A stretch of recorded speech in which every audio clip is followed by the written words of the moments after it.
So we want to welcome to the show Marie Helen Primeau from Premier Continuum, our sponsor this hour. Absolutely. Thank you so much for joining us.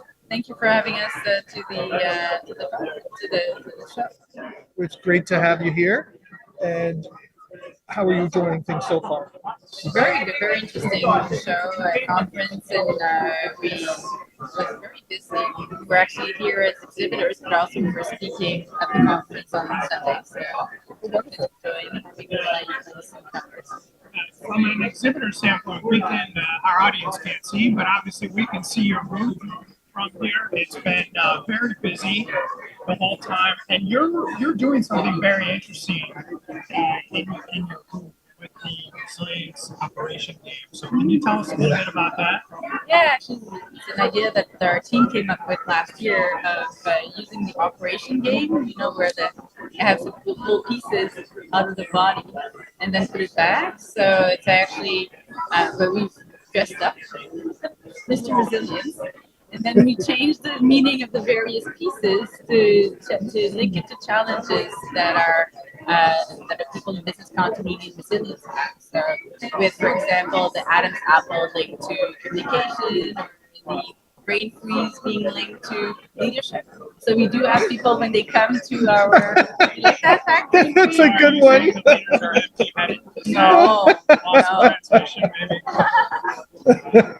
No, more in terms of making sure that there aren't brain freeze. Like that's a challenge, right? So when people come to our booth, we ask them what their biggest challenge is in the realm of business continuity and resilience, and then actually leads them to pull the properties. And so when you've asked people in the last couple of days, what is their biggest challenge? Has there been one part that's been overwhelmingly picked, or has it been equally distributed? I think it's been pretty equally distributed.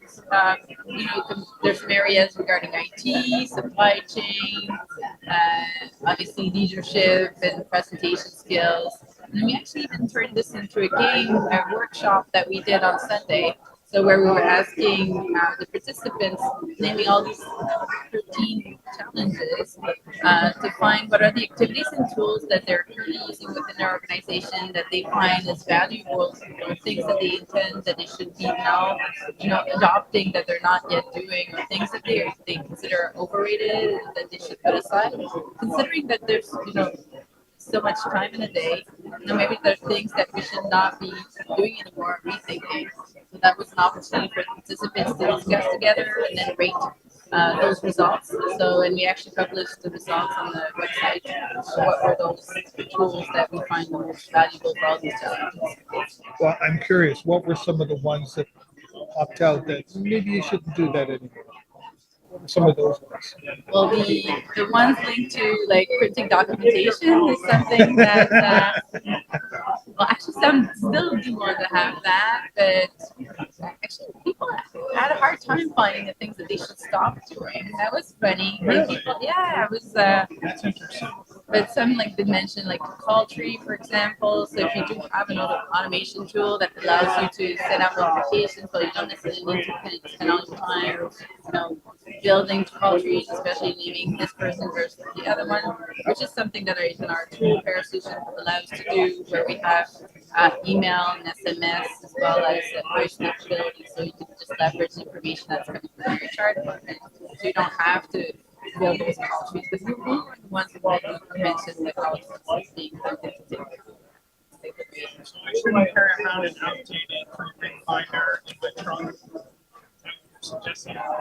Exactly. Well, but it's probably good to have one copy printed somewhere in case you don't have any. Exactly. Only one, not 12. When we introduced Premier Continuum at the top of the hour, you offer multiple services and ways to support business continuity. So can you tell us a little bit about the different aspects of your organization? So we have three lines of services at Premier Continuum. First one being consulting services. So that's how we actually started in the industry. So we provide advice in implementing business continuity programs and related fields such as IT, DR, and operational resilience. We also have, and then we can either be there to implement the program altogether or just be involved in running exercises, for example, or conducting workshops. We also are training partners of the Business Continuity Institute as well as ICOR. So we deliver courses. We have exclusivity of the online training for the BCI here in North America. And we offer those courses in both English and French. But we can also go and train your folks throughout the world in person. We're also partnered with ICOR, so we also deliver their courses as well in Canada. And then the reason why the most important reason why we're here at the show is really to showcase our software for our solution, which is this organization managing their programs. So from inception till incident response, and it caters both BCM as well as ITDR, and really leveraging technology so that we can, leverage your source of truth. So if you do have information available within your organization, so you don't have to capture it twice, and even, allowing you to do some reporting so that you don't get that brain freeze when you're speaking to leadership. So that's really interesting. You mentioned that your company originally started, you were just doing consulting. So what led you to build build a software, become a software company as well? Well, actually, by seeing what was available in the market at that point in time, I mean, our software's been around now for more than 20 years, so it has grown, and it's ever evolving. We're now adding on artificial intelligence capabilities as well within our tool. So, I mean, we're constantly investing in it.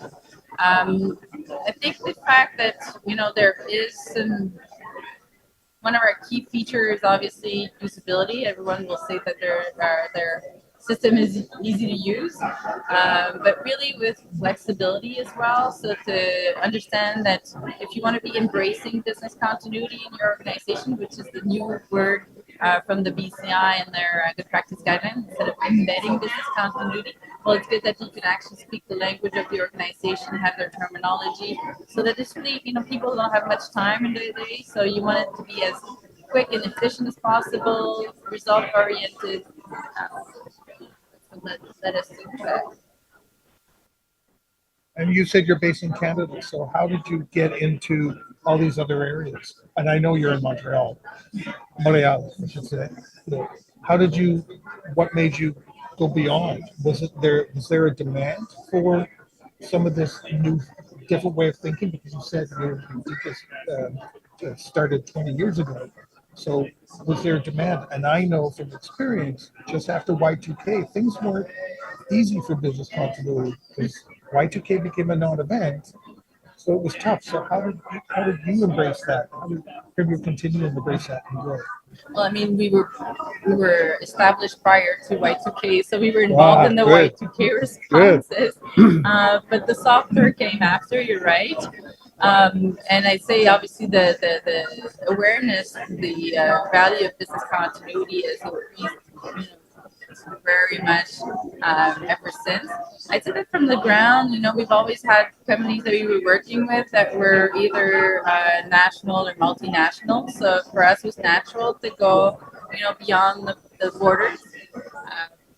And with always, the delivery both in English and French, as I said, because we're working with bilingual organizations. So we do have clients that are in multiple industries, the most frequent being financial institutions, since they do have regulations that they have to follow. We love that people just do business continuity because they believe truly in it. But if you have a compliance requirement, it helps in investing and making sure that they're the proper level of readiness. But we have as well in the governmental agencies, the governments, in the insurance, manufacturing, professional services, so in many areas. So you mentioned, your company is the exclusive training partner for BCI. So at the time that you've done those trainings, what's the biggest change that you've seen, either in what you're training on, or maybe the type of people who attend the classes? Have you seen any changes or trends during your time running those training sessions? Well, we started being instructors for the Business Continuity Institute back in 2008. So we've done a few versions of the Good Practice Guidelines since then. Obviously, we used to do the delivery in person. Now we're doing the delivery mostly online. This has definitely changed the way in which we deliver training, ensuring that we do leverage technology as well to keep the students engaged.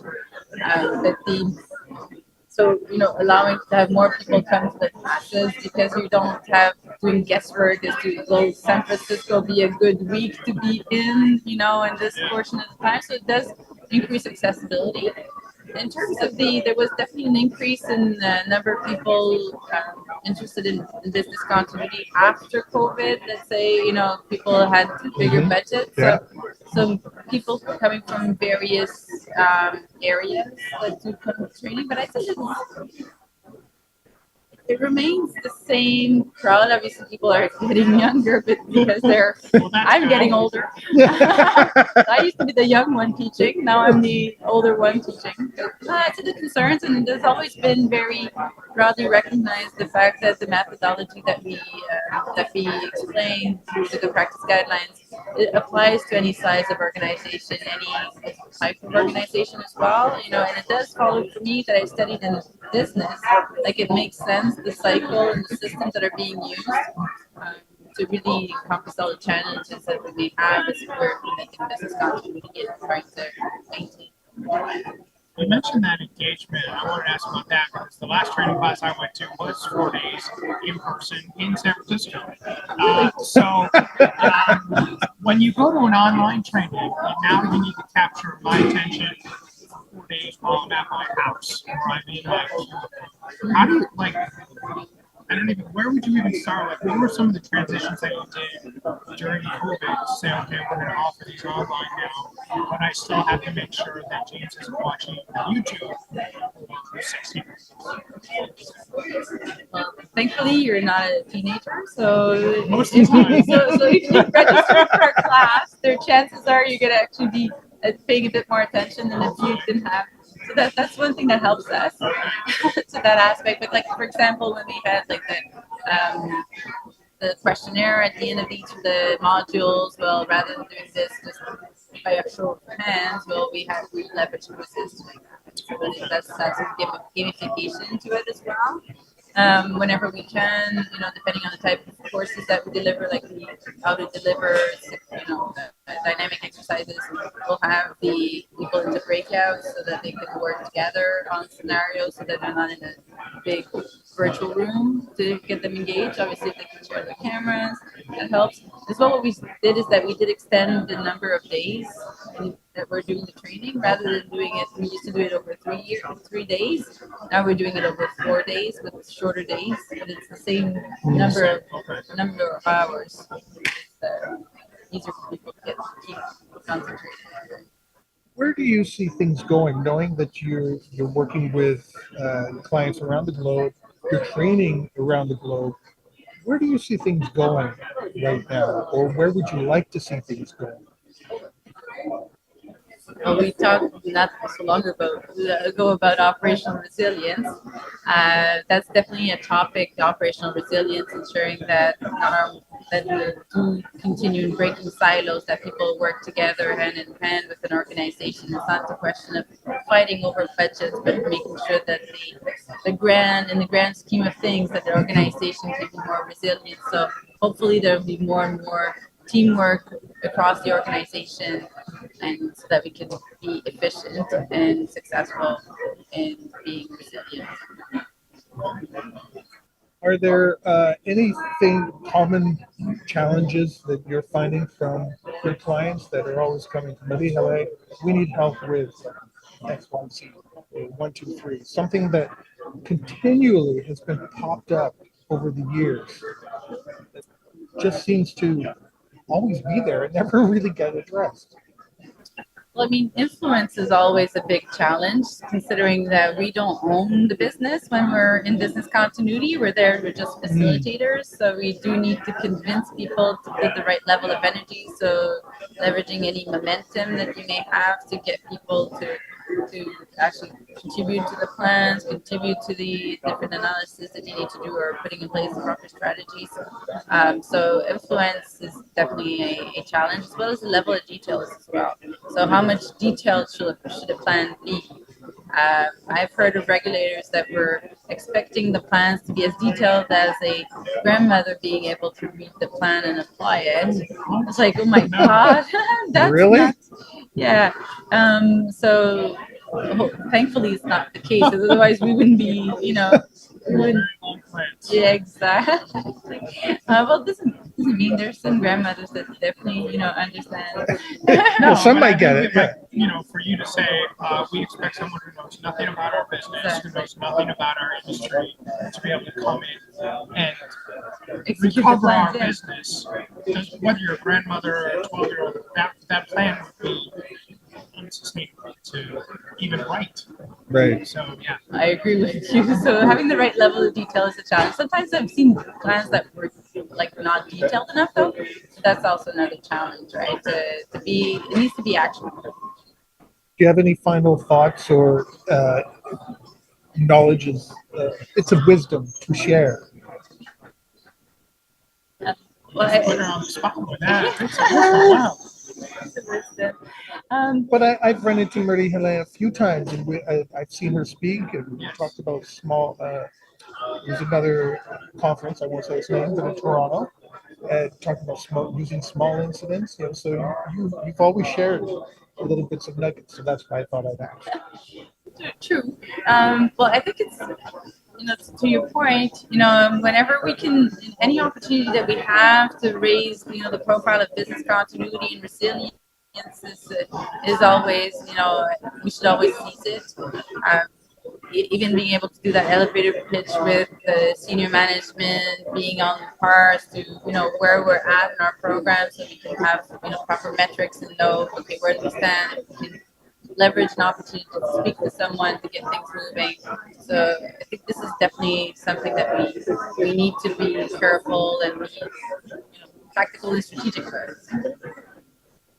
And so, if people want to connect with you or they want to learn from your continuum, what's the best way for them to do that? Well, you can look out for us on LinkedIn as well as our website, premiercontinuum.com.